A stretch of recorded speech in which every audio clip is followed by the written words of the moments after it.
Faqalu abashara minna wahidan nattabi'uhu inna idzal lafi dhalalin wa su'ur. Mereka mengatakan, adakah seorang satu je, yakni Saleh, Nabi Saleh maksudnya, kita perlu ikut kepada dia. Kalau itu yang terjadi, maka kita berada dalam kesesatan, dhalal, wa su'ur, rugi. Tak cukup daripada meracuni kepada kaum Nabi Saleh dengan mengubah persepsi mereka, memasukkan dalam pandangan mereka fahaman, pandangan yang salah terhadap Nabi Saleh. Kita majority, nah ikut seorang ni juga.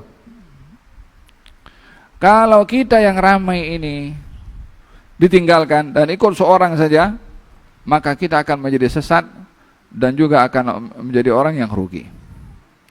Tambah lagi, aulqiyadz dzikru alaihi min bainina bal huwa kadzabun asyir. Takkan dia seorang boleh dapat itu wahyu dari Allah Subhanahu wa taala, kita yang ramai tak dapat. Kebanyakan orang akan menilai kebenaran itu pada al-kasrah, pada kebanyakan. Allah berfirman, wala tattabi'us subula fatafarraqa bikum an sabilih. Kamu jangan mengikut banyak jalan, cukup satu jalan saja ini. Kalau kamu mengikut banyak jalan, fatafarraqu bikum an sabilih, kamu akan terpaling dan tersesat daripada jalan yang benar. Tidak semestinya kebanyakan atau majority itu berada di pihak yang benar. Kadang-kadang majority berada di pihak yang salah. Walaupun konsep majority kadang-kadang digunakan bila kita memastikan siapa yang berada pada majority. Kalau dalam musyawarah kita tak sempat untuk sepakat dalam satu keputusan, maka diambil vote. Maka dalam hal ini yang terbanyak menjadi keputusan. Apa sebab? Kita memastikan yang hadir ini orang yang jujur, yang amanah, yang bertanggung jawab. Baginda Rasulullah masa bermusyawarah tentang peperangan Uhud. Peperangan Uhud. Nah, peperangan Uhud. Macam mana kita nak keluar ke? Atau kita standby dekat Madinah sini dan berbentengkan kota Madinah untuk melawan musuh? Masing-masing keluarkan pendapat. Majority lebih cenderung untuk mengajak keluar. Walaupun Nabi sendiri lebih cenderung untuk bertahan di dalam kota Madinah, maka di sini Nabi ikut majority. Setelah kita memastikan siapa yang ada dalam majelis syura itu. Tetapi bukan mengambil majority tanpa kita mengetahui siapa yang menjadi majority. Macam kita punya zaman sekarang, yang majority orang baik, orang tak baik. Banyak orang tak baik. Nah, kalau gitu kita ikut dengan mereka tak baik ke? Tidak. Katanya, aulqiyadz dzikru alaihi min bainina bal huwa kadzabun asyir. Takkan dia seorang boleh mendapat wahyu, kita tidak. Dia adalah pendusta, dia adalah pelampau. Berapa sudah dikatakan tadi? Ini siapa nama? Umat Nabi Saleh ya. Karena satu sesat, kedua pendusta, yang ketiga pelampau. Cara untuk orang itu benci, marah, mungkin menghalalkan darah, itu memakaikan kepadanya pakaian yang membolehkan dan melayakkan orang lain benci, marah dan bunuh.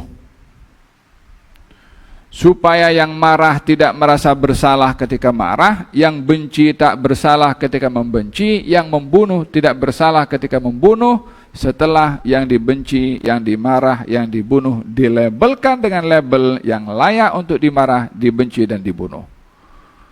Teroris, oh boleh. Macam sekarang lah itu. Kaum muslimin yang ada di Palestina label dulu, oh ini kelompok teroris. Baru satu dunia hantam habis. Mau kata manusia teroris dulu. untuk menghalalkan darah mereka.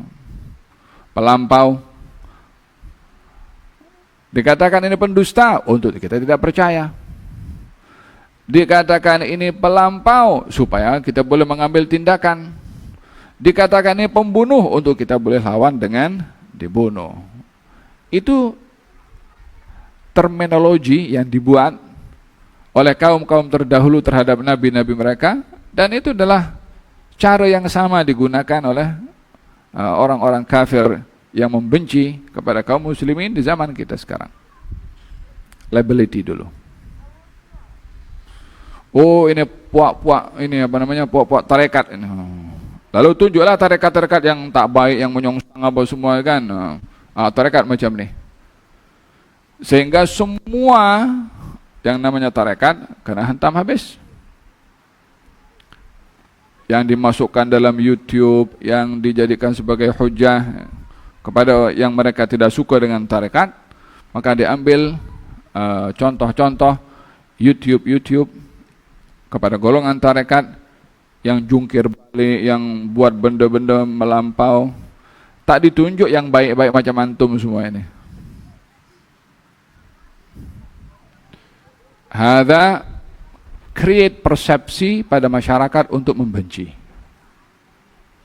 Labelity. Fahimtum? Walihada karena bal huwa kadzabun asyir. Bila berbicara tentang tarekat, oh tarekat ini capal, tarekat ini zikir yang lompat-lompat, oh tarekat ini yang pakaiannya macam ni, sehingga persepsi orang bila tanya apa itu tarekat, itu yang lompat-lompat kalau berzikir. Apa itu tarekat? Itu yang sembah kubur. Pergi kubur, ziarah, tak bukan ziarah, sembah. Jadi orang tengok dalam YouTube sembah kubur, sembah kubur. Nah, padahal ziarah kubur. Label dulu diletakkan. Jadi masyarakat tercipta dalam otaknya sembah kubur. Apa tarekat? Sembah kubur. Apa tarekat? Minta pada orang mati. Jadi tarekat itu yang berbahas tentang tasawuf, yang itu bahagian rukun agama dalam Islam, itu bahagian hal penting dalam lubus syariah, tak didedahkan. Faham tuh? Strategi yang digunakan untuk tanfir. Apa itu tanfir? Menyebabkan orang lari daripada orang yang betul. Dipakaikan kepada orang yang betul sifat dan sikap yang salah. Firaun ketika mengatakan kepada kaumnya, kita tak boleh biarkan ini melakukan tak boleh biarkan Musa melakukan kerosakan di atas muka bumi. Oh, Nabi Musa melakukan kerosakan di atas muka bumi. Yang membantai anak-anak bukan Nabi Musa, dia. Yang membiarkan perempuan-perempuan itu hidup untuk jadi khadam dan dinikmati saja, dia. Yang membunuh, menindas bukan Bani Israel pun dia. Musa yang sesat. Label dulu, pakaikan dulu, otak ini dicokok gitu. Faham dong? Cara seperti ini adalah untuk mengelirukan. Oleh sebab itu kita tidak boleh hanya menerima sesuatu daripada apa yang kita dengar, supaya tak terpedaya dan keliru disebabkan oleh kerana apa yang didengar adalah mungkin saja jadi salah. Nah, kalau ketika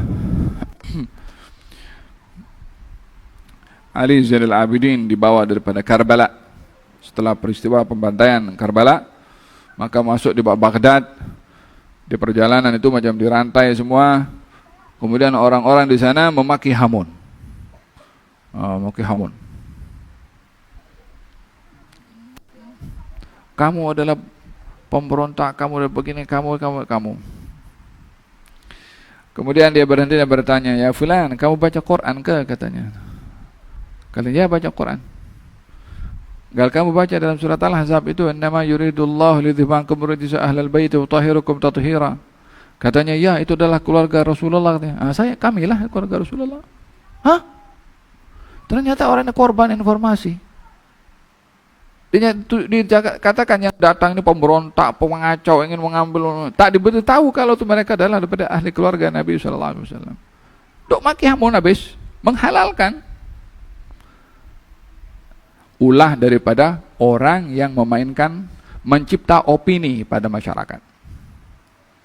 Dan zaman sekarang adalah inilah handphone ini. Oh sekarang lagi canggih pun ada namanya AI kan. Ambil kita punya gambar kan, ternyata jual obat. La haula wala quwwata illa billah. Manipulate